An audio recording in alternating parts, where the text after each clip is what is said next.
Welcome to my channel. आज मैं अतुल सुभाष जी के बारे में बात करूंगी। अतुल सुभाष जी जो कि एक 34 इयर्स के एग्जीक्यूटिव जो कि बेंगलोर में रहते थे, उन्होंने 10 दिसंबर को अपनी जान ले ली। लेकिन अपने जान लेने से पहले उन्होंने एक 80 मिनट की वीडियो बनाई थी, जो कि भी हर एक सोशल मीडिया प्लेटफॉर्म में आपको मिल जाएगा, और एक 24 पेजेस सुसाइड नोट भी लिखा, जिसमें उन्होंने क्लियरली मेंशन किया है कि उनका इतना बड़ा कदम लेने के पीछे डिवोर्स, एलिमनी और चाइल्ड कस्टडी को लेकर इश्यूज है। सिर्फ इतना ही नहीं, उन्होंने 5 लोगों का नाम भी लिया। सबसे पहला नाम जज नीता कौशिक, दूसरा उनकी बीवी निकिता सिंघानिया, तीसरे उनके मदर इन लॉ निशा सिंघानिया, चौथे उनके ब्रदर इन लॉ अनुराग सिंघानिया और पांचवें उनके अंकल सुशील सिंघानिया। उन्होंने वीडियो में ये कहा है कि उनके वाइफ और वाइफ की फैमिली जो है उनको हैरास कर रही थी और पैसों की डिमांड कर रही थी। और अतुल जी ने अपने वीडियोस में ये भी बोला है कि कोर्ट डेट्स के चलते 40 टाइम्स ट्रैवल किए वो बेंगलुरु से यूपी तक। उन्होंने निकिता जी से 2019 में एक मैच मेकिंग वेबसाइट से शादी किया और उनका एक 4 साल का बेटा भी है।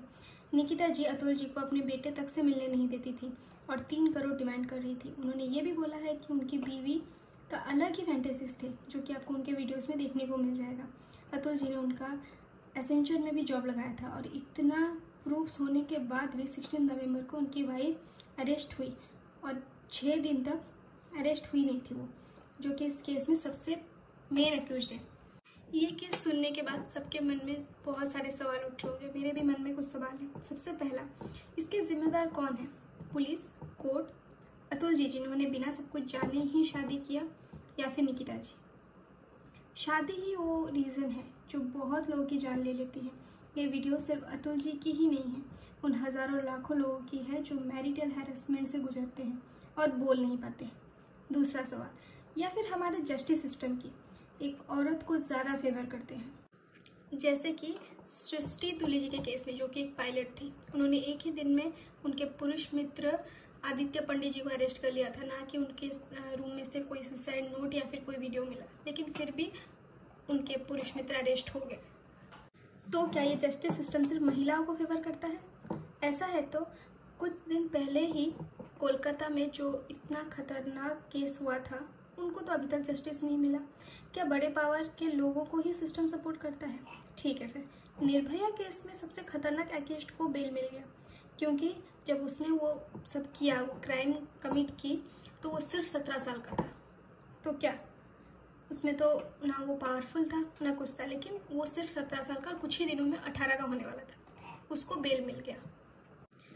आप कोई भी केस उठा के देख लो, चाहे वो लड़का हो या लड़की, जस्टिस सिस्टम दोनों के लिए ही खराब है। अतुल जी के केस के बाद प्रीनप्स का कॉन्सेप्ट आ रहा है। प्रीनप्स मतलब शादी से पहले एग्रीमेंट होते हैं, प्रॉपर्टी कौन कितना ले सकता है, कौन क्या कॉन्ट्रीब्यूट करेगा, अगर फ्यूचर में बच्चा हुआ तो उसको कौन देखेगा या उसकी कस्टडी किसके पास होगी, इसको प्रीनप्स बोलते हैं। लेकिन ये कॉन्सेप्ट आप इंडिया का हाई क्लास या फिर अपर मिडिल क्लास लोगों को समझा सकते हैं। मिडिल क्लास को भी कुछ हद तक आप समझा सकते हैं, लेकिन जो बिलो मिडिल क्लास के हैं उनको आप नहीं समझा सकते। जिनका एजुकेशन नहीं है उनको आप नहीं समझा सकते।